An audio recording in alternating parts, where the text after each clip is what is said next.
Merci d'être fidèle à ce rendez-vous d'information sur TV Fil 78, le journal du lundi au vendredi 18h pour la première diffusion et dans l'actualité de ce 10 octobre 2014. Les étudiants versaillais logés dans un monument historique, l'Orangerie réalisée par l'architecte Louis XIV, réhabilitée en résidence étudiante. L'inauguration vient d'avoir lieu ce matin. Le club d'œnologie de Voisins le Bretonneux remporte la Coupe de France des clubs d'œnologie devant Toulouse, Paris et Bordeaux. Invité Pascal Piednoir, Pierre-Dominique Ray, membre de cette équipe victorieuse. Et comme chaque vendredi, retour en seconde partie du journal sur l'actualité de la semaine dans les Yvelines, du meeting de Nicolas Sarkozy à Vélizy à la célébration de l'Aïd à Saint-Cyr-l'École et à Fontenelle-Fleury.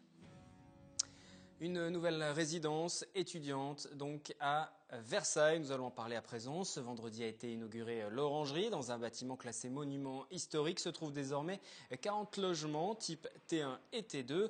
Et point innovant, l'opération a été financée en prêt locatif social, réalisé grâce au prêt d'Action Logement et de la Caisse et dépôts et consignations. Les explications. Sur une opération qui fait à peu près une douzaine de millions comme ça, vous avez un financement qui est apporté par un prêt. Vous avez ensuite un volet absolument important de subventions. Le plus gros contributeur en termes de subventions a été le ministère de l'Éducation nationale. Versailles est une ville où il y a 4000 étudiants et qu'il n'y avait quasiment pas de logements étudiants. Et donc on a profité, c'est un peu l'effet d'aubaine, d'une opération qui était menée par le ministère, qui nous a permis d'avoir une subvention exceptionnelle de 3 millions d'euros. Et ensuite, l'intercommunalité de Versailles-Grand Parc, la ville de Versailles, le conseil général ont apporté leur contribution. Et donc grâce à tous ces éléments, on a pu avoir un plan de financement qui permettait de financer une restauration nécessairement coûteuse. Une très belle victoire le 20 septembre dernier pour le club d'œnologie de Voisins le Bretonneux. Les équipes du centre Alfred Devigny qui se sont imposées lors de la Coupe de France. Et bonjour donc à Pierre-Dominique Ray, bienvenue en plateau, et à Pascal Piednoir, artisan de cette victoire obtenue, qui plus est en terre ennemie, puisque c'était dans le Beaujolais. Il y avait une saveur particulière à vous imposer là-bas. Non, c'est une très très belle région. On goûte un petit peu moins bien les vins, nous dégustateurs, mais il y a quand même 10 crus qui font de jolis vins sur Gamay. Voilà. Et nous avions un vin sur Gamay qu'on a réussi à découvrir, mais on ne l'a pas logé correctement. Alors, déjà pour les initiés, il va falloir tout de suite vous mettre à la page. On est parti dans le cœur de la compétition. Le club enregistre en général des bons résultats. Vous étiez 3e déjà l'an dernier. Vous vous attendiez à l'emporter cette fois-ci? C'est l'équipe à Pascal qui était 3e. Parce que vous avez envoyé plusieurs équipes. Et l'année d'avant, nous on était 7e. C'était déjà pas trop mal. Mais l'emporter cette fois-ci, c'était jouable? Vous étiez venu pour ça? Alors on se prépare depuis 4 ans. Donc ce qui est intéressant, c'est qu'il y a une belle victoire collective. Hein. C'est pas du tout un titre individuel, mais une victoire collective. On avait effectivement 3 tables. Et il y a une table qui s'est le mieux illustrée, mais les autres dégustateurs continuent en envoyant des messages sur chaque vin sur la table qui perdure. À conseiller donc ça sentait le podium. Faire premier, c'est un exploit. Ouais. Ce sont des habitués qui participaient cette année? Justement, ce sont toujours les mêmes qui reviennent, il y a de l'expérience. La majorité, disons qu'on avait 2 personnes nouvelles. On avait une femme parmi nous, Sabine. Et puis, on s'est beaucoup entraîné avant. Donc, gros travail. On a une jolie coupe qui brille beaucoup à côté de vous. Parce que ça attire un coach qui nous a bien fait travailler. Et c'est surtout à lui qu'on doit remercier cette coupe, d'avoir gagné cette coupe. Pour moi, j'y suis allé en dilettante et très très surpris d'arriver à cette victoire. Avec, faut pas oublier qu'on avait un coéquipier qui s'appelle Marc Lignac. On était un trio. Et comment on se prépare justement? Vous avez évoqué la préparation, il y a une petite partie d'expérience aussi puisque vous êtes des habitués de la compétition. On s'entraîne 2 à 3 fois par semaine, on goûte 6 vins à chaque soirée. Il y a un candide qui nous fait goûter à l'aveugle 6 vins, soit 6 vins blancs, 6 vins rouges. Et sur le final, même, on finissait comme dans les conditions compétition. Dans les conditions compétition, justement, comment ça se déroule? C'est un seul match, il y a 2 séries. Ça, c'est pour les grandes lignes. Ça se passe sur toute une matinée. La compétition s'est déroulée de 9h à 13h. On goûte mieux le matin, nous dégustateurs. Donc généralement, les compétitions ont lieu le matin. Il y a une première série parce qu'il y a beaucoup de monde, tous les gros clubs étaient là, bien sûr. Les champions du monde étaient là également. Même une équipe italienne qui venait, mais pour se préparer pour les championnats du monde. Même si là, ce sont des vins français uniquement qui ont été. Vins français uniquement, ouais, tout à fait. Et donc il y a une première série et on va relever les 6 meilleures tables. Et on a eu le bonheur effectivement de sortir premier de la première série avec 8 points, c'est assez confortable. Ceci dit, on s'est retourné. Derrière nous. On avait Toulouse qui est quand même le club qui était favori. Triple champion de France. Ouais, on était outsider. Et puis les champions du monde qui sont troisième derrière. Donc on sait qu'il va pas falloir. Et ça s'est joué justement à pas grand-chose, parce qu'il y a 3 points d'écart à l'arrivée. Ça a été terrible, puisque 8 points d'avance sur la dernière série. On se fait remonter on perd de 3 points sur le 10e 20. 10e 20, on est à moins 3 de Toulouse était à l'affût. Justement sur ce Gamay où on le loge à Fleury, alors que c'est un Morgon. Toulouse est sur Morgon, sur le bon millésime.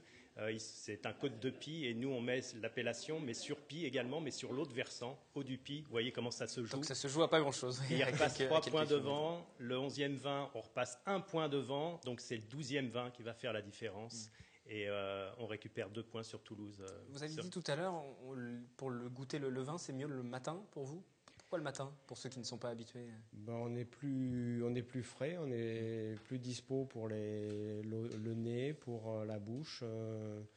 Il faut être en forme, il faut pas être fatigué pour faire ce genre d'épreuve. Parce que ce sont tous les sens qui sont sollicités. On fait appel aux sens, donc il faut que tout soit bien affûté. On est frais dispo. Ouais. On n'a pas la fatigue de la journée. Voilà. Alors qu'est-ce qui fait la différence? C'était quoi l'atout, le petit plus que vous aviez cette année? Je pense que c'est le groupe. C'est l'envie de collective. Et la décontraction. Parce que moi, je suis arrivé décontracté. Je pensais pas du tout. Mais avec un t-shirt fétiche, puisque vous l'avez mis aujourd'hui. Le t-shirt que mon fils m'a offert pour mon anniversaire. Et je l'ai mis aujourd'hui pour. Le t-shirt qui vous a porté chance. Je rejoins effectivement Pierre sur cette décontraction, puisque pour bien se décontracter, on fait une bonne table généralement le vendredi soir. Donc il y a peu de sport où on se décontracte à table le vendredi soir. Bon, on se couche pas trop tard, et puis on n'abuse surtout pas. Par contre, je peux vous assurer que quand on est sorti de la première série en tête avec 8 points, mon ami Pierre, il était un petit peu plus contracté. Il y a eu un pari. Je me suis engagé la veille au repas. J'ai dit, si on arrive sur le podium, je me coupe la moustache. Ah, bah voilà. Et bien voilà. Et juste après la victoire, on est allé dans un autre restaurant. Et juste après le plat de résistance, je pars aux toilettes, je reviens. Il m'avait installé, comme chez le barbier, la table, l'eau chaude, le rasoir, la mousse à raser. Et en plein restaurant, on s'est occupé de mon cas. Voilà, pour célébrer cette victoire. Il ne fallait pas vous engager de la sorte, ou alors ne pas aider à la victoire en tout cas. On le voit, il y a cette entente et cette bonne entente qui a sans doute et certainement participé à votre victoire. Le club existe depuis quand? Depuis 10 ans. Depuis 10 ans. Et depuis 10 ans, les liens se sont renforcés. Est-ce que des nouveaux arrivent à s'installer aussi dans ce club? Oui, alors la force aussi, bien sûr, c'est le résultat, mais c'est le nombre de personnes qu'on arrive à regrouper au niveau du club. Il y a 105 personnes cette saison. Sur les 105, on en accueille 27 nouveaux. Et pour la première fois cette année, et c'est important de le souligner, puisqu'il y a un tiers de femmes dans notre club. Il y a plus de femmes que d'hommes qui nous ont rejoints. Et j'espère bien en récupérer aussi sur le groupe compète, c'est-à-dire sur la préparation des compétitions, puisque Ça apporte quoi justement en plus? Il y a une façon différente de participer à la compétition, de goûter les vins aussi. Alors, ce qu'il faut bien comprendre, c'est que c'est vraiment une culture partagée. En fait, on a des traceurs qu'on se récite, on fait des gammes comme des musiciens, comme un pianiste. Et je trouve que les femmes sont très pertinentes et très sensibles sur certaines clés, sur certains traceurs. Et d'avoir une femme dans son équipe, effectivement, si elle n'a pas forcément la grande culture de savoir loger le cépage ou le sol, les clés nous donnent des informations pour ceux qui ont un petit peu plus de connaissances. Donc c'est surtout bien. Au niveau nez. Et la femme qui nous a accompagnés, qui se prénomme Sabine, est vraiment un scanner et un IRM du Riesling. Et le 12e vin, tout de suite je vais sur Riesling, on a un petit débat entre nous, je dis attention parce que nos membres de l'équipe nous envoient un petit billet papier en disant nous on pense que c'est ça. Et je dis, il y a Sabine derrière nous, et ça arrive, la réponse qu'on allait mettre est confirmée par Sabine, donc on est tranquille. Et c'est une femme qui vous a fait faire la différence. Voilà. C'était elle nous a rassurés. En tout cas, au moins ça. Vous voulez conserver ce trophée, forcément. Vous vous préparez déjà pour la prochaine compétition? Oui, bien sûr. Plus que jamais. Ouais, déjà, on a eu 2 entraînements cette semaine. Donc, et puis, il y a les championnats de France. Certains membres du club vont me suivre maintenant au championnat de France. Donc, ça, c'est une nouvelle aventure aussi, plus individuelle, mais avec des déplacements collectifs. Puis maintenant, il va falloir apprendre à la perdre. Et oui, pour éventuellement passer la main, ce sera peut-être le mais elle fait bien chez nous. la regagner après, en tout cas. Là, on va jusqu'en octobre 2015. Elle sera exposée au Centre Alfred de Vigny pour le club d'œnologie. Merci encore à vous deux d'être venus et félicitations donc pour cette victoire en Coupe de France des clubs d'œnologie. Merci. Autre information, aujourd'hui, ceux qui empruntent l'autoroute A12 depuis Rocancourt savent bien qu'avant de rejoindre la jonction avec l'A10 et l'A11, cette autoroute s'arrête net aux portes de Saint-Quentin en Yvelines, se transforme en National 10, ensuite jusqu'à Ably. Un prolongement attendu par des élus des communes traversées depuis bien longtemps. Un projet un temps annoncé a disparu à présent du schéma directeur de la région Île-de-France, un schéma voté en juillet dernier. Un choix qui ne plaît pas à certains, à commencer par le maire de Coignères. Il a déposé un recours devant le Conseil d'État, suivi par le maire de Trappes, Guy Malandin, qui s'associe à cette démarche. Pour lui, le vote du Conseil régional est tout simplement illégal. La première raison, c'est qu'il apparaît à l'étude du dossier que la légalité n'a pas été respectée en ce qui concerne ce que l'on appelle le porté à connaissance, c'est-à-dire les instructions que l'État donne au Conseil régional pour établir le schéma directeur. En particulier, ce porté à connaissance n'a pas respecté la décision officielle de M. Perben de prolonger l'autoroute A12. Nous sommes le seul endroit de France où une autoroute s'arrête et puis se traverse des villes comme ça, comme si c'était naturel. Et donc il faut prolonger l'autoroute A12. Il faut le prolonger pour le respect des gens. Il faut aussi le prolonger pour l'avenir de Saint-Quentin en Yvelines. Tout ça a été prévu au moment où on a conçu l'agglomération de Saint-Quentin. Tout ça est resté en panne pour des raisons qui sont inacceptables et qui sont plutôt de l'ordre folklorique que de l'ordre de la responsabilité républicaine. Et il faut donc continuer à envisager le prolongement de l'autoroute A12. Les élus doivent maintenant s'armer de patience. Il faut patienter 2 ans pour connaître l'issue de ce recours. C'est long, mais pas tant que cela pour le maire de Trappes qui rappelle que depuis 1965, ce prolongement est maintenant attendu.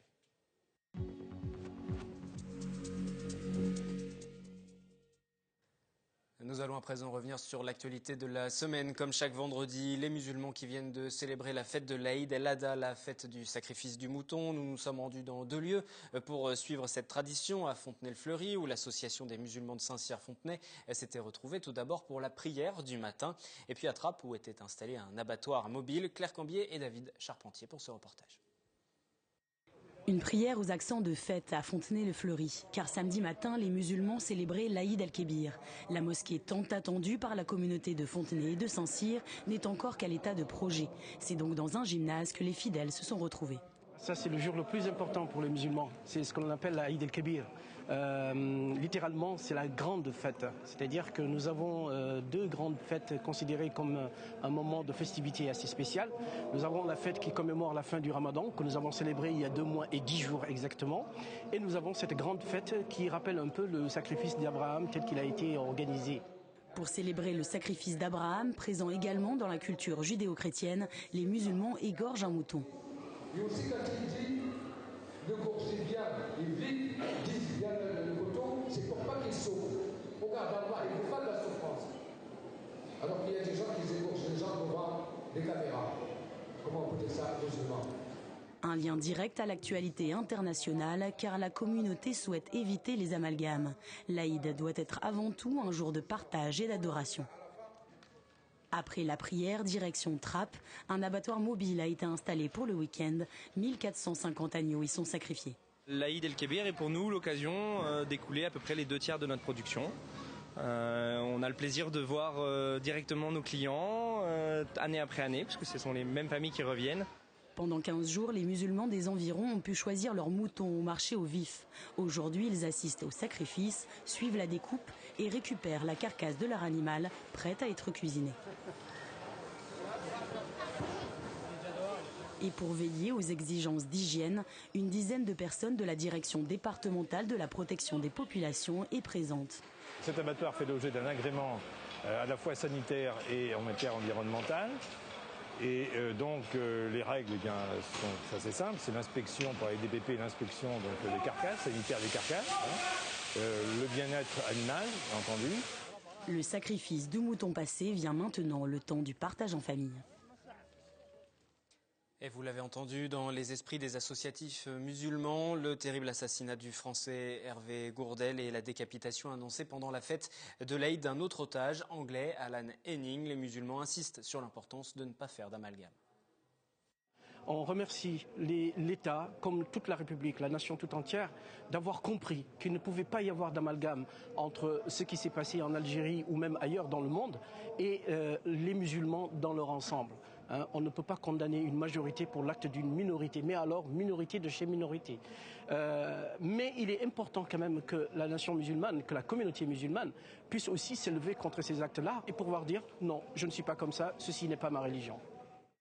Politique, troisième réunion publique de Nicolas Sarkozy lundi dernier à Vélizy-Villacoublay en campagne pour la présidence de l'UMP. L'élection interne se déroulera le 29 novembre. L'ancien chef de l'État a profité de son unique passage en Ile-de-France pour revenir sur les principaux sujets d'actualité, mais aussi sur les dernières affaires judiciaires le concernant. Les images de William L. Si vous saviez comme ça m'a manqué pendant 2 ans et demi, quand j'entendais ce que j'entendais et quand je voyais ce que je voyais, de ne pas pouvoir m'expliquer moi-même. Donc, franchement... Plus de 1500 personnes, salle comble pour Nicolas Sarkozy lundi soir à Vélizy. L'ancien chef de l'État qui, dès les premières minutes, annonce une nouvelle fois vouloir jouer la carte de la transparence et du changement. De quoi galvaniser des militants déjà acquis à sa cause avant le début du meeting. Je suis rentré en politique en 2012 pour soutenir sa candidature. C'est le retour d'une icône forte de l'UMP, de l'icône peut-être la plus forte aujourd'hui. Et je pense que l'UMP en a besoin dans les temps difficiles que l'UMP traverse en ce moment. Et peu importe les affaires judiciaires, même si l'on apprenait un peu plus tôt dans la journée que la justice étudierait maintenant un financement illégal de campagne électorale dans l'affaire Big Malion. N'y a-t-il pas un cabinet noir à l'Élysée contre M. Sarkozy? Tout le monde le sait. Je pense que la presse ne nous a pas beaucoup aidés non plus.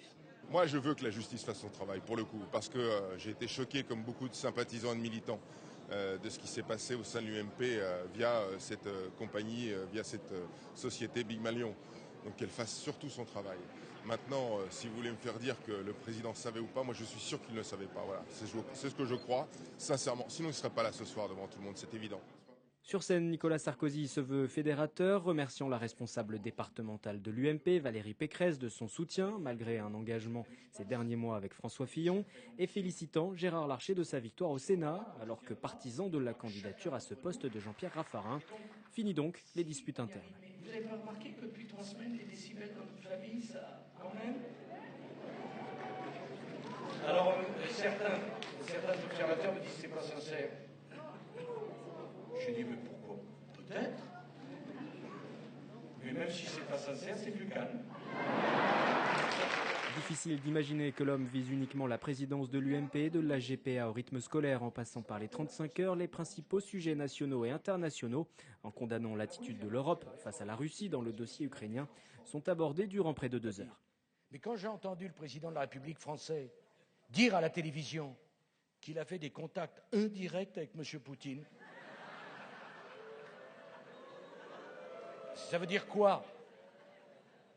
Moi, le 8 août 2008, j'ai eu des contacts directs et frontaux avec M. Poutine. Les sujets dont il a parlé étaient des sujets assez peu militants, mais des sujets qui étaient d'un niveau bien au-delà. Donc oui, vous le savez, je soutiens Nicolas Sarkozy pour la petite et la grande élection présidentielle. Et je ne doute pas qu'avec le talent, l'énergie et la vision qui sont les siennes, il représentera nos couleurs en 2017. On en a bien besoin. Tout le monde sait que Nicolas Sarkozy pourrait être chef du monde. Je veux dire, c'est un homme qui a effectivement une compréhension, même le réseau, quand il plaisante sur Poutine ou sur sur Merkel, on sait, il a une reconnaissance mondiale. Donc, bien entendu, demain, on aurait un chef comme cela en France. Là, tous les espoirs, les capitaux reviendront, les talents reviendront. Voilà, ça redonne courage, ça redonne confiance par rapport à M. Hollande qui est désespérant. Après Vélizy, Nicolas Sarkozy se rend à Toulouse. Aucun autre passage n'est prévu dans les Yvelines avant le scrutin interne du 29 novembre.